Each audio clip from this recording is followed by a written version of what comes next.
ॐ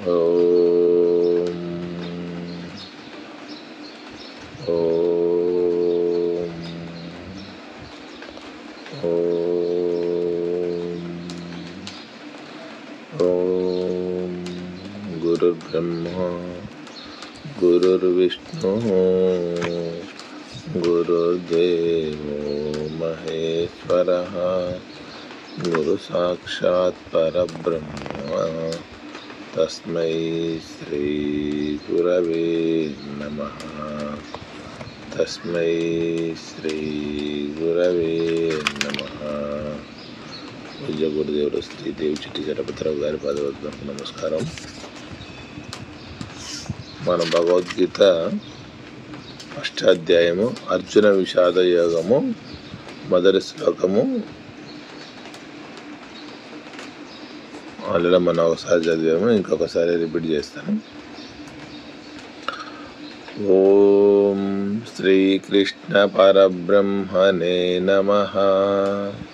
శ్రీమద్భగవద్గీత అథ ప్రథమోऽధ్యాయః అర్జున విషాద యోగః. ధృతరాష్ట్ర ఉవాచ ధర్మక్షేత్రే కురుక్షేత్రే సమవేతాయుయుస్తవః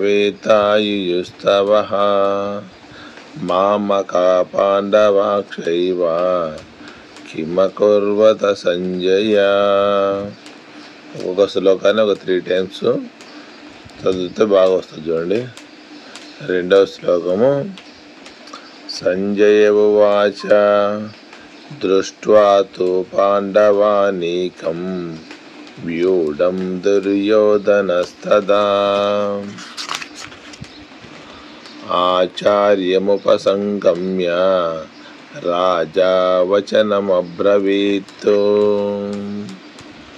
సంజయ ఉవాచ దృష్ట్వా తు పాండవానీకం వ్యూఢం దుర్యోధనస్తదా ఆచార్యముపసంగమ్య రాజా వచనమబ్రవీత్. సంజయ ఉవాచ దృష్ట్వా తు పాండవానీకం వ్యూఢం దుర్యోధనస్తదా ఆచార్యముపసంగమ్య రాజా వచనమబ్రవీత్. మూడో శ్లోకం పశ్యైతాం పాండుపుత్రానాం ఆచార్యమహతీం చమూం వ్యూఢాం ద్రుపదపుత్రేణ తవ శిష్యేన ధీమతా. పశ్యైతాం పాండుపుత్రానాం ఆచార్యమహతీం చమూం వ్యూఢాం ద్రుపదపుత్రేణ తవ శిష్యేన ధీమతా.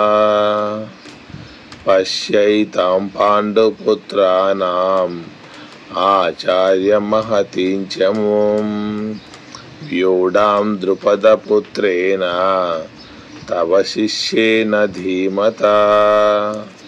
అత్ర శూరా మహేశ్వాసః భీమార్జున సమాయుధి యుయుధానో విరాటక్ష ద్రుపదక్ష మహారథః. అత్ర శూరా మహేశ్వాసః భీమార్జున సమాయుధి యుయుధానో విరాటక్ష ద్రుపదక్ష మహారథః.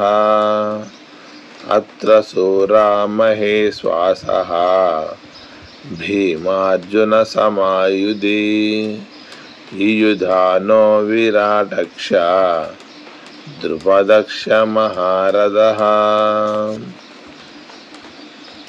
దృష్టకేతుక్షేకితానః కాశీరాజక్ష వీర్యవాన్ పురుజిత్కుంచిభోజక్ష శైబక్ష నరపుంగవః.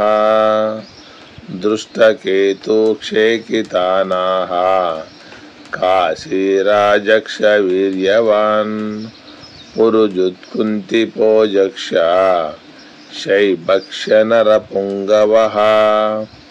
दृष्टकेतुक्षेकितानः काशीराजक्ष वीर्यवान् पुरुजित्कुन्तिभोजक्ष शैभक्ष नरपुङ्गवः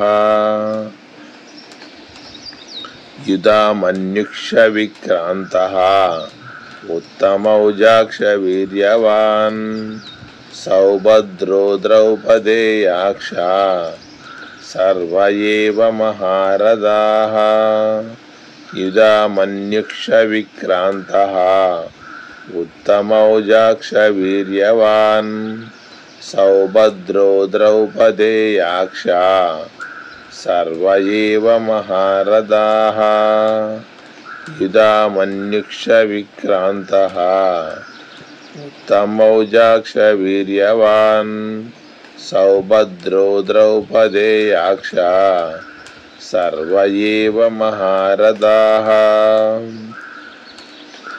నమస్కారం అండి. ఇంతకుముందు ఫస్ట్ రోజు ఒక శ్లోకము, ఇప్పుడు 5 శ్లోకాలు. ఇట్లా ప్రతిరోజు ఒక 5 శ్లోకాలు బాగా ప్రాక్టీస్ చేయండి.